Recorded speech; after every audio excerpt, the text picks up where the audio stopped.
Lihat hatiku, apakah ku sungguh mengasihimu, Yesus, Kau yang Maha Tahu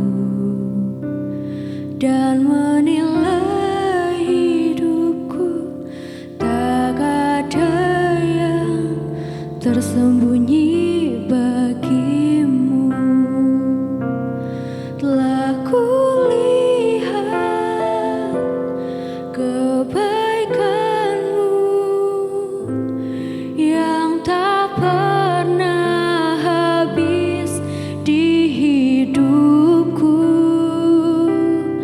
Ku berjuang sampai akhirnya Kau dapati aku tetap setia.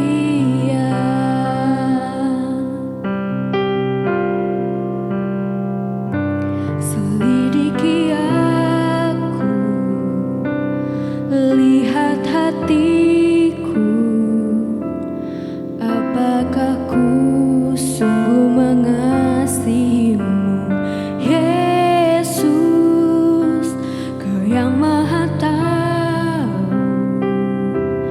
dan menilai hidupku.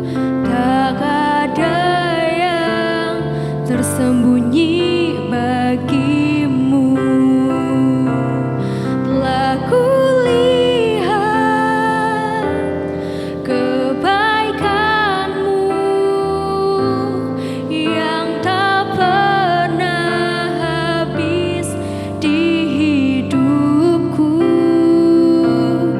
Ku berjuang sampai akhirnya Kau dapati aku tetap setia. Shalom Bapak Ibu Saudara sekalian, tidak terasa kita sampai di penghujung tahun 2022. Meskipun terlambat, saya ingin mengucapkan selamat Natal kepada Bapak Ibu Saudara semua. Dan beberapa hari ke depan kita sudah mengakhiri tahun 2022. Biasanya sebelum tahun berakhir ada resolusi-resolusi yang kita buat pribadi kita maupun keluarga kita maupun pekerjaan kita. Ada sebagian orang membuat resolusi yang sederhana. Mereka hanya ingin tahun yang akan datang mereka dalam keadaan sehat, bahkan lebih sehat daripada tahun ini. Tetapi ada juga sebagian orang yang membuat resolusi untuk sesuatu yang mereka impikan, yang mereka sangat-sangat harapkan. Misalnya, tahun depan menginginkan promosi atau kenaikan jabatan. Di tahun yang akan datang menginginkan untuk merintis usaha baru. Atau mungkin bagi adik-adik yang sekolah menginginkan masuk di sekolah atau di kampus favorit yang diidam-idamkan. Atau mungkin dalam kehidupan pribadi ingin mempunyai sesuatu yang selama ini diidamkan. Menjadi target kita tahun yang akan datang. Resolusi biasanya berisi harapan-harapan. Keinginan, impian-impian yang kita ingin wujudkan di tahun yang akan datang. Tetapi itu semua berhubungan dengan kehidupan jasmani kita, materi yang kita inginkan. Tetapi bagaimana dengan kehidupan rohani kita? Bagaimana dengan iman kita? Seperti kita tahu bahwa tidak selamanya kita hidup di dunia ini. Ada satu saat nanti Tuhan datang kembali atau mungkin Tuhan memanggil kita pulang. Jadi resolusi untuk rohani kita, untuk iman kita juga tidak bisa diabaikan begitu saja. Bagaimana? Apakah Bapak Ibu Saudara sudah menyusun resolusi iman untuk tahun yang akan datang? Tetapi sebelum menyusunnya, mari kita mengevaluasi terlebih dahulu. Bagaimana dengan kehidupan rohani kita di tahun ini? Apakah hubungan kita dengan Tuhan semakin dekat dibanding tahun-tahun sebelumnya? Bagaimana dengan pelayanan kita? Apakah kita masih semangat untuk melayani Tuhan tahun ini?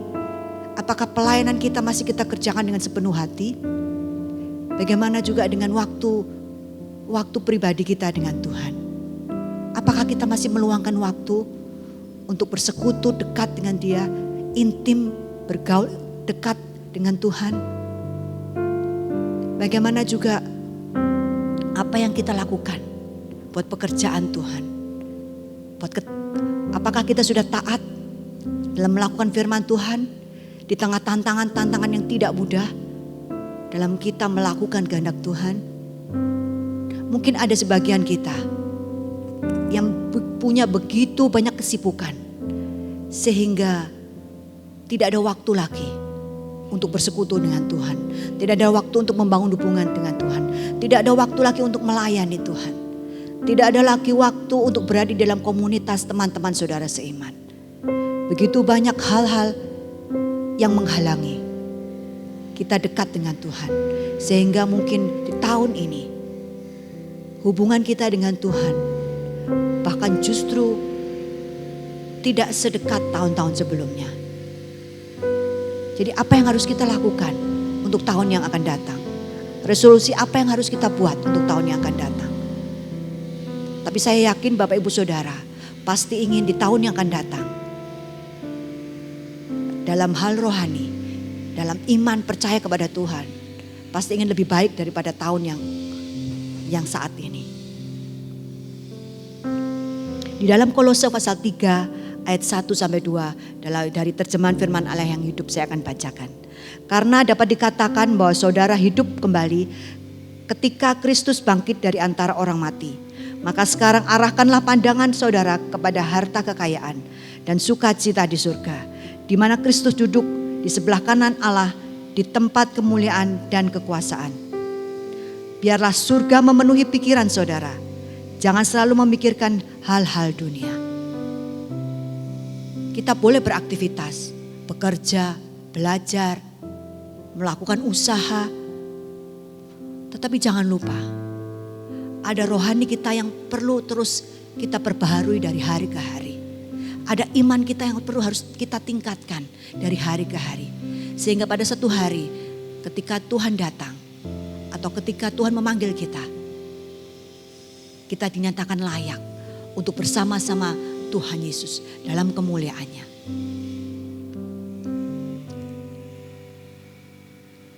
Jadi pada tahun yang akan datang, mari kita membuat resolusi-resolusi, membuat harapan-harapan untuk tahun yang akan datang. Dalam pengenalan kita akan Tuhan, dalam membangun hubungan kita dengan Tuhan. Karena kita tidak bisa sendiri di dunia ini. Kita membutuhkan Tuhan. Ada banyak tantangan-tantangan yang mungkin kita tidak tahu di tahun yang akan datang. Banyak hal yang mungkin kita tidak bisa mengerti di tahun yang akan datang. Hanya Tuhan yang bisa kita andalkan. Hanya Dia tempat kita berlindung dan berharap. Jadi di tahun-tahun yang akan datang, di tahun yang baru nanti, jangan lupa untuk membuat resolusi, membuat waktu-waktu khusus dengan Tuhan, menyediakan waktu saat teduh dengan Tuhan, waktu-waktu khusus menjalin komunikasi dengan Tuhan. Jangan meninggalkan ibadah, jangan meninggalkan persekutuan di dalam komunitas, dan terutama jangan lupa untuk menjadi berkat dimanapun kita berada. Hidup kita bisa berdampak. Saya akan bacakan di dalam Filipi pasal 1 ayat 21 sampai 22. Ini harapan Paulus.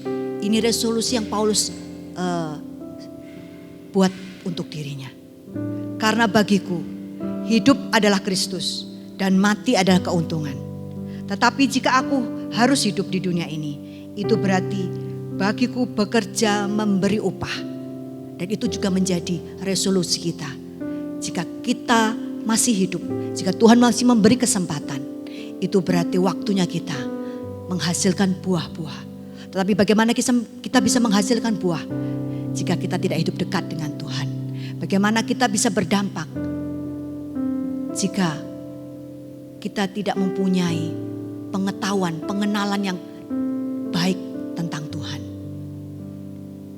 Jadi jika kita ingin hidup kita berbuah, hidup kita berdampak, kita menjadi saksi Tuhan, mari kita hidup sesuai dengan firman Tuhan, mengenal firman Tuhan, mengenal Tuhan lebih dekat lagi. Ada hal yang harus kita lakukan, ada bagian yang harus kita lakukan untuk kita bisa bertumbuh. Jadi mari lakukan bagian kita. Terus setia, terus bertumbuh, maju terus di dalam Tuhan. Semangat melayani Tuhan di tahun yang akan datang. Resolusi iman kita akan lebih baik daripada tahun ini. Tuhan Yesus memberkati.